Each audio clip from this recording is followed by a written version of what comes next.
이번 주 수요일부터 여러분 90일 성경 일독 시작되는 거 기억하시고 오늘 주보에 함께 나눠드린 성경 일독표 지참하시고 1월 1일부터 매일매일 함께 읽어가시고 또 그 속에서 우리 한 해의 소망과 또 길을 찾는 그런 은혜가 넘쳐나는 90일 성경 일독 되기를 바랍니다.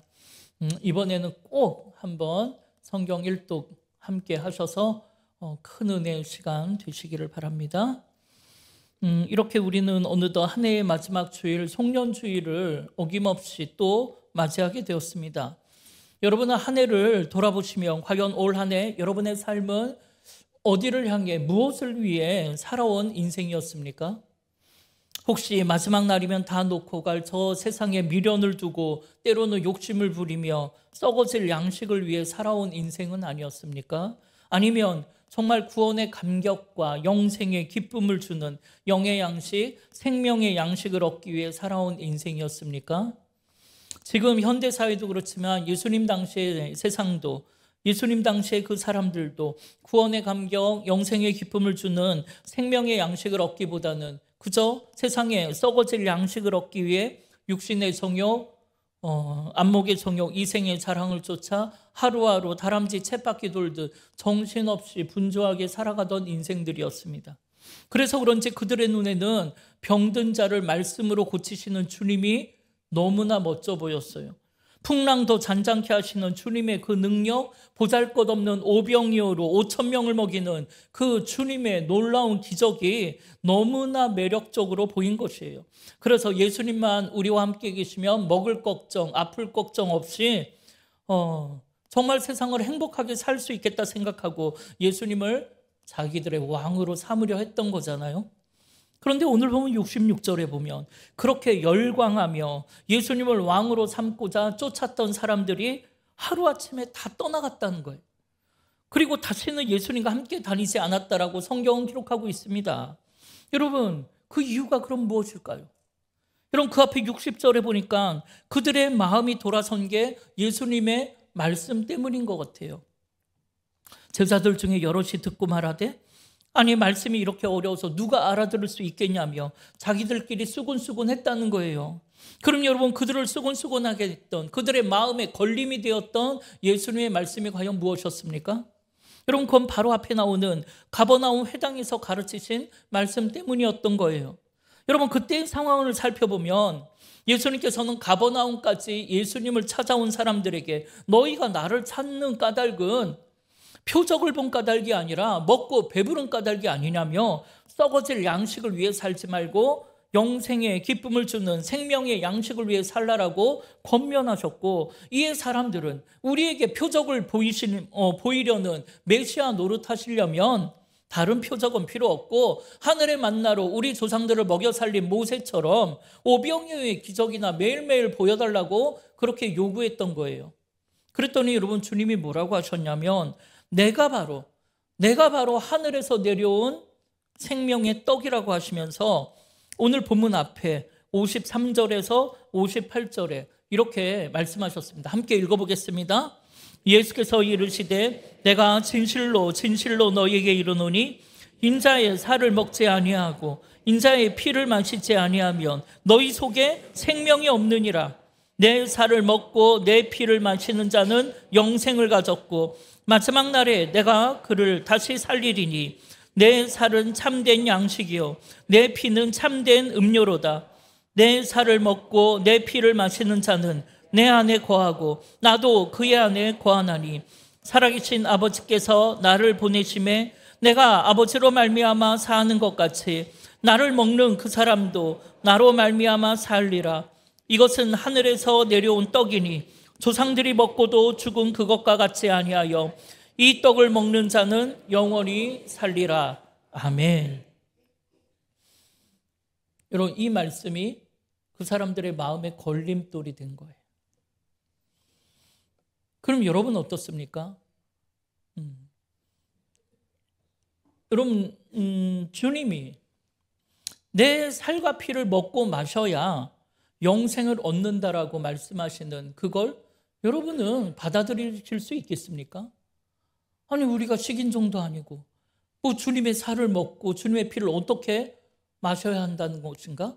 그리고 그걸 먹고 마셔야 영원한 생명을 얻는다? 이거 받아들이기가 쉽지 않을 것 같아요.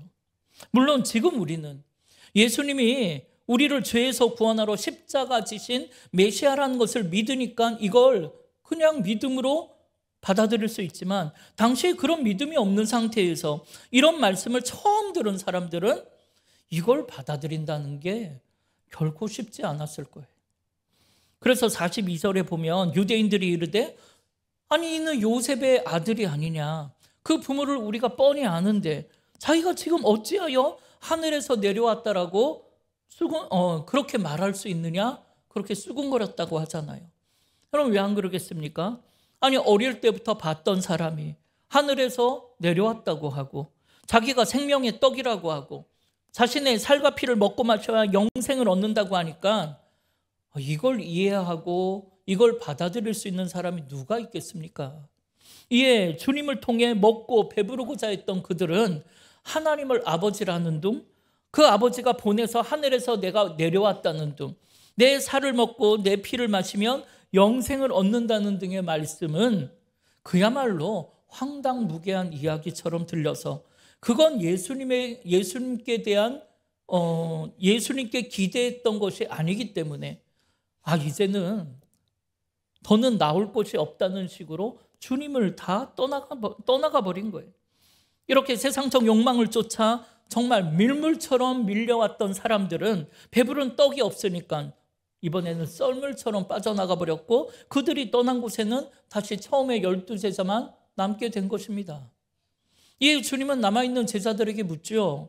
오늘 보면 67절에 보면 예수께서 12제자에게 이르시되 너희도 가려느냐? 그런데 여러분, 이런 주님의 물음에 오늘 베드로가 아주 멋진 대답을 해요. 68절, 69절에 보니까 시몬 베드로가 대답하되 주여 영생의 말씀이 주께 있사오니 우리가 누구에게로 가오리까? 우리가 주는 하나님의 거룩하신 자인 줄 믿고 알았사옵나이다. 여러분, 이 베드로의 대답이야말로 정말 우리가 듣고 싶었던, 정말 속이 뻥 뚫리는 시원한 대답 아닙니까? 그러나 여러분, 그렇다고 해서 베드로가 영적으로 정말 깊이가 있고 영적으로 성숙한 단계에 이르러서 이런 믿음의 대답을 한 건 아닌 것 같아요. 왜냐하면 그 이후에 베드로의 삶과 베드로의 행동을 보면 그런 성숙한 단계의 행동이라고 볼 수는 없기 때문입니다. 그럼에도 그가 이런 멋진 대답을 할 수 있게 된 것은 하나님의 은혜 아니겠습니까? 사실 이 이후에 베드로는 가끔씩 이런 멋진 대답과 행동을 할 때가 있었어요. 여러분이 기억나는 베드로의 멋진 대답은 무엇입니까? 그렇죠. 베드로의 멋진 신앙 고백. 마태복음 16장에 가면 예수님은 제자들에게 사람들이 나를 누구라고 하더냐? 그렇게 물어요. 그러니까 제자들이 더러는 세례 요한이요, 더러는 엘리야요, 더러는 예레미야나 선지자 중에 하나라고 하더이다. 그렇게 대답하죠. 그러니까 예수님이 그럼 너희는 나를 누구라 하느냐? 그렇게 묻자 베드로가 뭐라고 대답해요? 주는 그리스도시요, 살아계신 하나님의 아들이시라고 아주 멋진 대답을 해요. 주는 그리스도, 기름 부음을 받은 자요 라고 고백하는 거예요. 누구에게 기름을 부었다고요? 당시에 왕에게, 제사장에게, 선지자에게. 그러니까 주님은 나의 왕이 되시는 분이에요.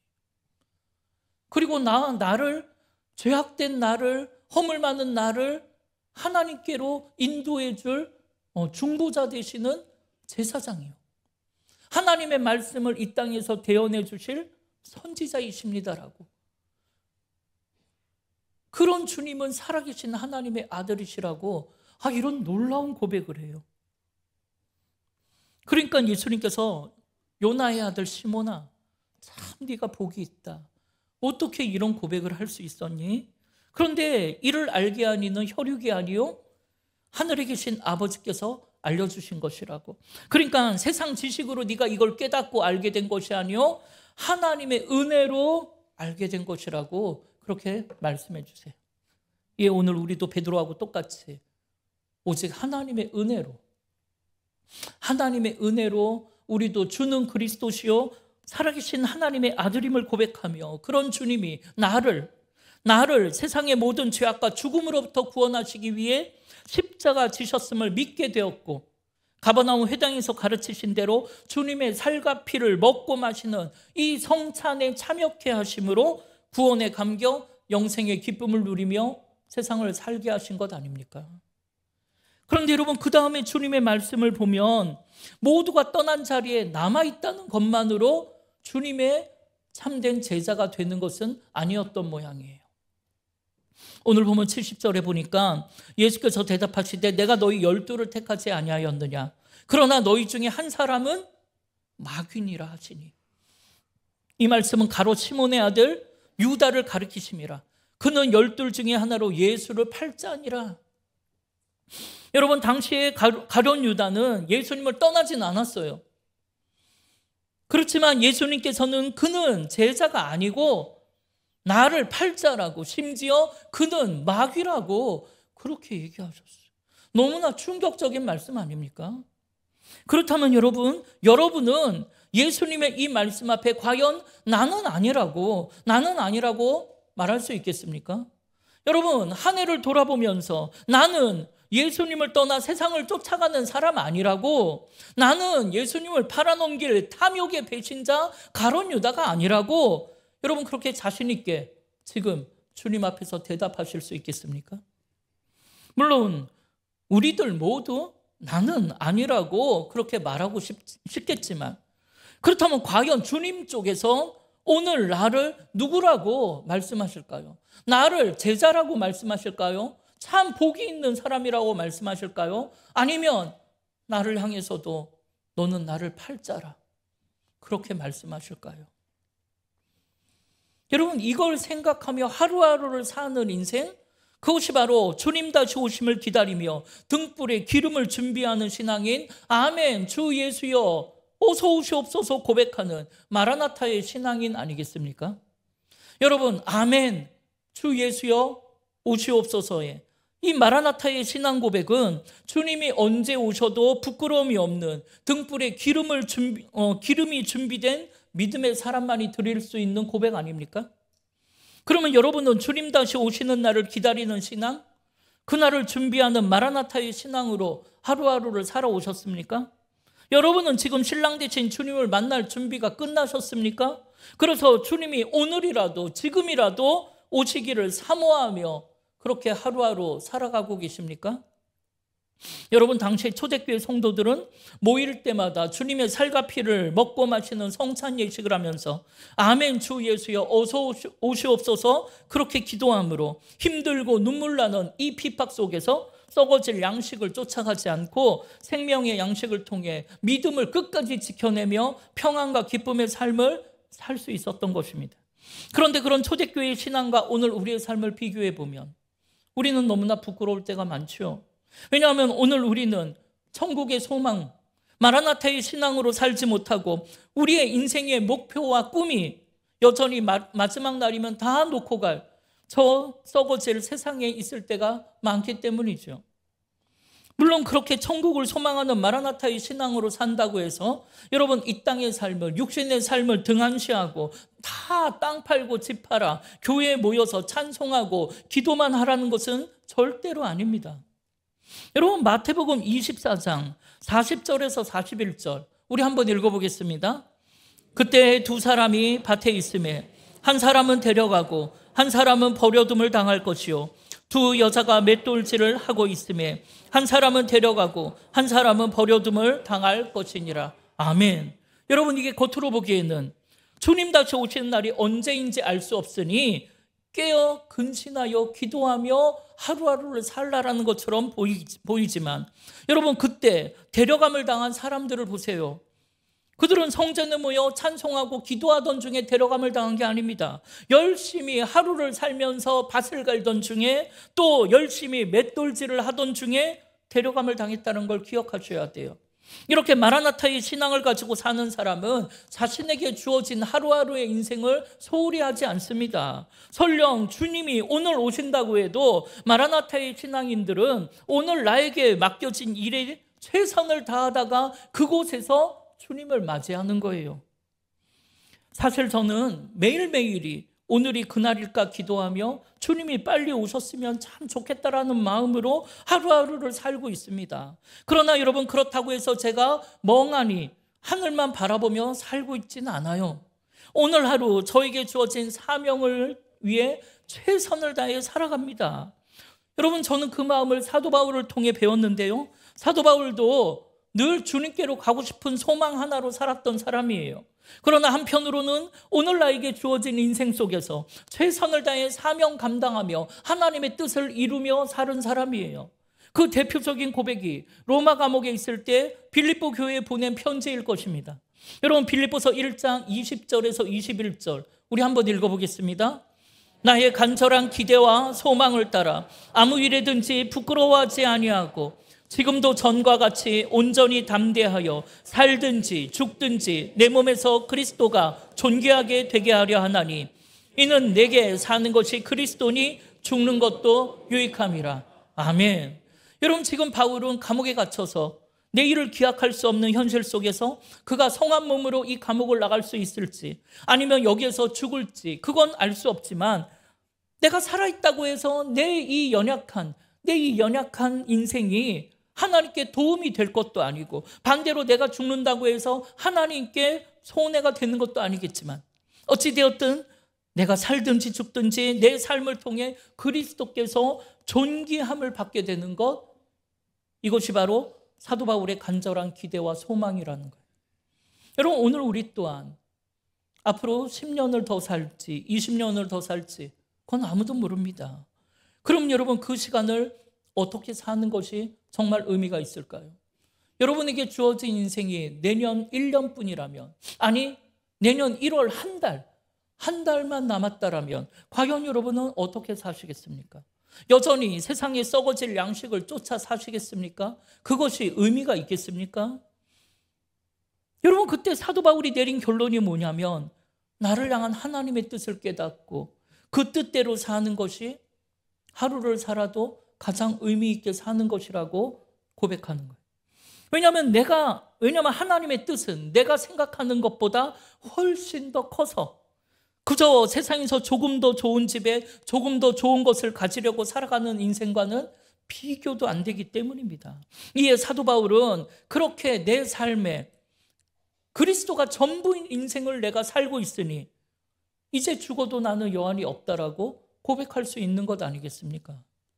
그러면서 사도 바울은 그 다음 절에 빌립보서 1장 22절에서 24절에 이런 고백을 하는 거예요. 함께 읽겠습니다.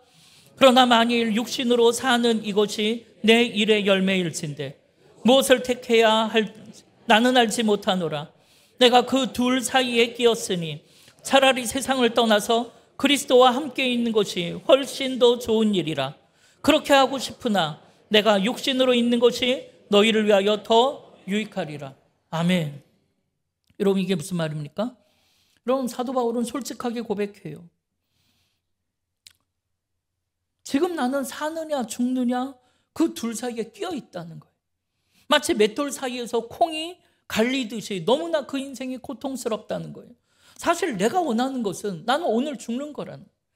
나 오늘 죽었으면 좋겠다는 거예요. 왜냐하면 죽으면 이런 세상의 모든 고통 다 끝내고 사랑하는 주님 품에 안겨 주님 만나기 때문이라는 거예요. 여러분도 그런 마음이 들 때가 있지 않습니까? 그러나 여러분, 그때 사도 바울이 뭐라고 하냐면 그럼에도 나는 하루라도 더 살고자 한다는 거예요. 왜요? 내가 하루라도 더 사는 것이 빌립보 교회 너희를 위하여 유익하다면 나는 지금의 이 고통, 맷돌 사이에 끼어있는 콩이 갈리듯이 고통스러운 이 인생을 기꺼이 연장할 수 있다라고 고백하는 거예요. 여러분, 참으로 놀라운 고백이죠. 여러분, 이게 세상에 썩어질 양식이 아니라 영의 양식을 위해 사는 인생, 주님의 살과 피를 먹고 마심으로 영생의 감격과 기쁨으로 사는 인생, 오직 주를 위해 사는 인생, 주님의 이름이 존귀하게 여김을 받게 하기 위해 사는 인생 아니겠습니까? 그럼 여러분은 어떻습니까? 여러분도 지금이라도 주님 품에 안기면 너무나 행복하겠지만 여러분의 가족이, 여러분이 하루를 더 삶으로 여러분의 가족이 주님을 만날 수만 있다면, 우리 교회가 든든히 서갈 수만 있다면, 열방이 주님을 바라보고 하나님의 나라가 확장되고 하나님의 임재를 체험할 수 있다면, 그까지 손해보는 것, 핍박당하고 조롱당하는 것, 배고픔과 육신의 고통을 당하는 것, 내가 기꺼이 감수하고 그 인생을 연장하실 수 있겠습니까? 여러분, 만약에 우리가 사도 바울처럼 가정과 교회와 일터에서 그런 믿음으로 그렇게 손해보며 그렇게 헌신하며 겸손하게 십자가 지고 살아갈 수만 있다면, 아마 그런 우리를 보고 세상이 먼저 놀랄 거예요. 어떻게 이런 인생이 있을 수 있을까? 어떻게 이런 사람이 있을 수 있을까? 그리고 그때 세상은, 그럼 저 사람은 왜 그렇게 살아가는지, 어떻게 그런 삶을 살 수 있는지, 어떻게 그런 상황 속에서 그런 선택을 할 수 있는지, 과연 그 힘은 어디에서 나오는 것인지, 그걸 궁금하게 생각하며 우리에게 묻게 될 거예요. 그리고 그때 세상은 우리가 예수님을 믿는 그 믿음 때문에 그렇게 세상을 살 수 있다는 것을 알게 되고 주님의 이름이 존귀하게 될 것입니다. 이에 오늘 우리가 우리 앞에 놓여진 인생의 경주를 그런 믿음으로만 살아갈 수 있다면, 비록 우리의 삶은 세상의 눈으로 볼 때에는 풍랑으로 요동치는 그런 내리막길의 인생일지 모르겠지만, 영적으로 바라볼 때에는 그렇게 요동치는 풍랑을 통해 나는 예수님을 더 깊이 체험하게 되고 만나게 되고 그 주님의 손을 느끼고 의지하고 주님과 함께 일어나 걷게 되므로 이생의 자랑을 찾아가는 인생 아니고 예수님을 자랑하는 인생이 되는 것입니다. 그렇게 연약한 내 삶을 통해 사람들이 주님께 조금 더 관심을 가지게 되고 주님을 만나기를 조금 더 사모하게 되고 주님의 이름이 존귀 여김을 받게 된다면, 비록 오늘이라도 세상을 떠나 주님 품에 안기고 싶은 눈물의 인생일지라도 그 풍랑 앞에 지지 말고 도망치려 하지 말고 주님을 떠나려 하지도 말고 이 고통을 믿음으로 직면함으로 그 인생을 견뎌내는 것도 아주 귀한 인생이라는 것이에요. 이게 바로 주님 다시 오심을 기다리는 마라나타의 인생 아니겠습니까? 여러분, 우리 주님이 승천하실 때 우리에게 마지막 해주신 말씀이 뭐예요? 여러분, 사도행전 1장 6절에서 8절 한번 읽어보겠습니다. 그들이 모였을 때 예수께 여쭈어 이르되 주께서 이스라엘 나라를 회복하심이 이때니이까 하리. 이르시되 때와 시기는 아버지께서 자기의 권한에 두셨으니 너희가 알 바 아니요 오직 성령이 너희에게 임하시면 너희가 권능을 받고 예루살렘과 온 유대와 사마리아와 땅끝까지 이르러 내 증인이 되리라 하시니라. 아멘. 여러분, 이게 우리 교회에 주신 평생의 말씀, 평생표 아닙니까? 그런데 여러분, 지금 주님이 이 말씀을 하실 때가 어떤 상황이라고요? 주님이 하늘로 승천하시는 마지막 순간이에요. 그런데 그런 순간에도 제자들의 관심이 무엇이었습니까? 이스라엘이 독립된 나라를 이루는 날이 언제냐는 거예요. 그래서 자신들이 세상 권세, 세상 능력을 가지는 날이 언제인지에만 관심이 있다는 거예요. 그러니까 예수님 뭐라고 하세요? 그때와 기한은 아버지께서 자기 권한에 두셨기에 너희가 알 바 아니라는 거예요. 너희는 이스라엘 나라가 독립을 하든 말든 너희는 성령 충만함을 받고 성령의 권능으로 너희에게 부탁하신 그 땅끝에서 어떤 삶을 살라고요? 증인의 삶, 주님의 증인의 삶을 살라고 말씀하시는 거예요. 이게 주님의 마지막 우리에게 하신 말씀입니다. 그런데 여러분, 여기서 땅끝으로 가서 증인의 삶을 살라고 해서 모두가 다 목사가 되고 선교사가 되고 그래서 아프리카 오지로 나가라고 하는 것이 아니라고 했잖아요. 이는 우리가 오늘 어디에 있든지 간에 그곳이 우리에게 주어진 땅끝임을 믿고 거기에서 주님의 살과 피를 나누는 진짜 주님의 증인다운 삶을 살라라는 거예요. 그러니까 지금 여러분이 있는 그 가정이 여러분의 땅끝이에요. 이 교회, 여러분의 일터, 여러분의 이웃이 나에게 주신 땅끝이라는 겁니다. 그럼 여러분, 우리가 그들 앞에서 어떤 증인의 삶을 살아야 한다고요? 거기에서 맞닥뜨리는 모든 선택과 갈등의 상황에서 아멘, 주 예수여 오시옵소서라는 믿음으로, 다시 말해 오늘 주님이 오신다면, 내가 오늘 하루가 마지막이라면 나는 지금 어떤 선택을 할 것인가? 이런 마라나타의 기준을 통해 구별된 인생을 사는 것, 이것이 바로 증인의 모습 아니겠습니까? 그리고 그건 내 힘으로 할 수 있는 게 아니고 성령을 받고 성령의 권능이 있어야 할 수 있다고 말씀하시는 거예요. 그리고 여러분, 그렇게 우리는 살아가다가 주님 영광 중에 다시 오시는 날이 되면, 그때 우리는 우리에게 부탁하신 그 가정이라는 땅끝, 교회라는 땅끝, 일터와 열방이라는 땅끝에서 주님을 맞이해야 하는 것입니다. 그렇지 않고 저 썩어질 세상에서 물질 앞에 쩔쩔매며 세상에 집착하는 부끄러운 모습으로 주님을 맞이할 수는 없다는 거예요. 그러면 구원은 받을 수 있을지 모르겠지만 그는 부끄러운 구원을 당하게 될 것입니다. 그런데 여러분, 오늘 제자들은 이런 주님의 말씀이 너무나 어렵다고, 이걸 누가 들을 수 있겠냐고, 누가 이렇게 살 수 있겠냐며 모두가 다 주를 떠나버렸다는 거예요. 그럼 여러분, 오늘 한 해를 돌아보는 이 마지막 송년주일에 그럼 너희도 가려느냐?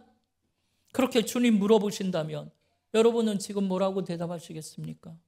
여러분도 배부른 떡이 없다며, 세상 일 너무나 분주하다며, 예수님 말씀 너무나 어렵다며 주님을 떠나버리시겠습니까? 아니면 그 답답한 세상 속에, 어두운 세상 속에 나를 숨쉬게 하고 나를 다시 일어나 걷게 하는 영생의 말씀, 생명의 양식이 주님께 있으니까 내가 어디를 가겠냐며 주님만 따라가겠다라고 대답하시겠습니까? 여러분, 부디 내년에는 마지막 날이면 다 놓고 갈 저 썩어질 세상의 양식을 얻기 위해 살지 말고 구원의 감격, 영생의 기쁨을 주시는 생명의 양식을 얻기 위해 사시기를 바랍니다. 나를 향한 아버지의 뜻을 깨닫고 그 뜻대로 사시기를 바랍니다. 하루를 살아도 오직 주를 위하여 살며 주님의 이름이 존귀함을 여기게, 그렇게 사시기를 바랍니다. 그러다 우리의 인생 마지막 날이 되면 우리에게 부탁하신 땅 끝에서 사랑하는 주님을 기쁨 가운데 만나는 인생 되시길 주님의 이름으로 축원합니다. 우리 주보에 있는 찬양 함께 고백하기로 하네요. 여러분, 우리의 인생의 아픔과 눈물은 주님이 다 아신대요. 그 주님이 그 눈물 닦아주시고 그날 그 눈물 변하여 기쁨의 날이 되게 하신답니다. 여러분, 이 찬양 우리의 믿음으로 고백하겠습니다.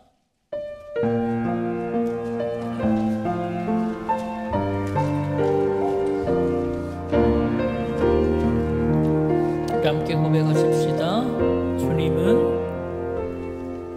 주님은 내 맘에 아픔 알아주시니 지난 눈물 지워주시고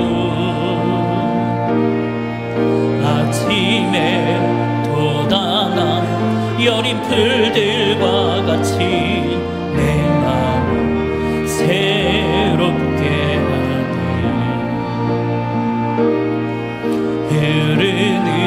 시간에 보인 주의 영광은 내 삶을 밝게 비춰주시니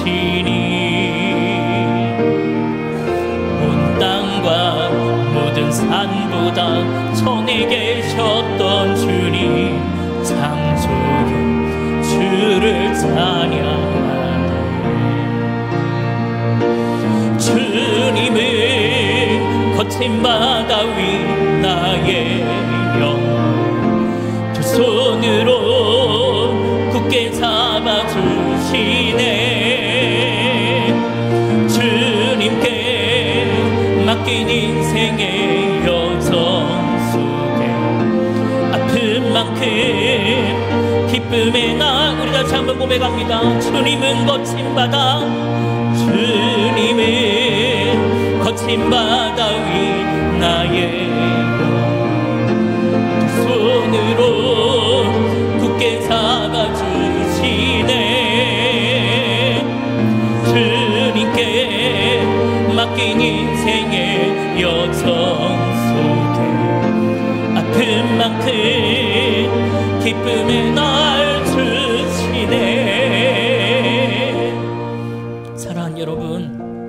여러분 올 한 해를 무엇을 위해 어디로 달려가고 계셨습니까? 그게 혹시 썩어질 양식을 구하는 세상 분주함 속으로 달려간 건 아닙니까? 그래서 주님을 통해 그 세상 배부른 떡을 얻기 위함 아닙니까? 그러나 그러지 못해 절망하고 실망하고 주님을 떠날 생각을 하고 계신 건 아닙니까? 여러분 이 시간 기도하십시다. 하나님, 하루를 살아도 주를 위해 살게 해달라고. 나를 이 땅에 보내신 하나님의 뜻을 따라 살게 해달라고. 그래서 정말 가치 있는 인생, 존귀한 인생, 하나님께 정말 귀하게 쓰임받는 인생 살게 해달라고. 그렇게 살아갈 때 비록 세상의 눈으로는 풍랑 속에 있지만 그 속에 계신 주님 만나는 인생, 주님과 함께하는 인생, 주님과 동행하는 인생, 주님을 따라가는 인생이 되어 정말 주의 이름을 존귀하게 여김을 받게 하는 그런 거룩한 삶을 살게 해달라고. 그것이 나의 간증이요, 그것이 나의 찬송이요, 나의 기쁨의 날이 되게 해달라고. 우리 주의 이름을 한번 부르며 합심으로 기도하겠습니다.